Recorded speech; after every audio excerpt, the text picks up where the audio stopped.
Die Heilige Gees maak ons kinders van God. En dan sê Romeine 8 vers 17, omdat ons kinders van God is ons ook erfgename van God, erfgename saam met Christus. 'n Baie bekende voorbeeld uit daardie tyd was die van keiser Julius Caesar, wat Octavian as sy seun aangeneem het. Ons ken Octavian as keiser Augustus, wat volgens Lukas 2 vers 1 'n bevel uitgevaardig het, dat 'n volkstelling in die hele Romeinse ryk gehou moes word.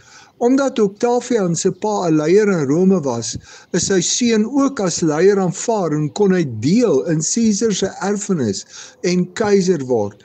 Deur Christus se offer aan die kruis en deur die werk van die Heilige Gees word ons kinders van God en deel ons in die volle erfenis wat Christus vir ons aan die kruis verdien het. Soos 1 Petrus 1 vers 3 tot 4 sê, ons het nou 'n lewende hoop op die onverganklike, onbesmette en onverwelklike erfenis wat in die hemel vir ons bewaar word.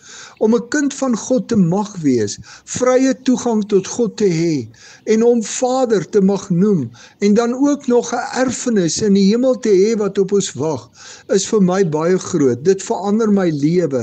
In Christus het ek baie meer as wat ek met my menslike verstand kan verstaan. En hierdie erfenis wat vir my in die hemel bewaar word, gee my die krag om te kan volhard, want niemand kan dit van my wegvat nie. Al gaan dit baie moeilik met my in hierdie lewe, in Christus het ek 'n heerlike erfenis wat niemand kan steel nie. Ek moet hieroor nadink en bid, want dit verander my lewe. Hoe verander dit jou lewe en die manier waarop jy na die lewe kyk, as jy dink oor wat jy in Christus het en wat die Heilige Gees alles in jou lewe doen?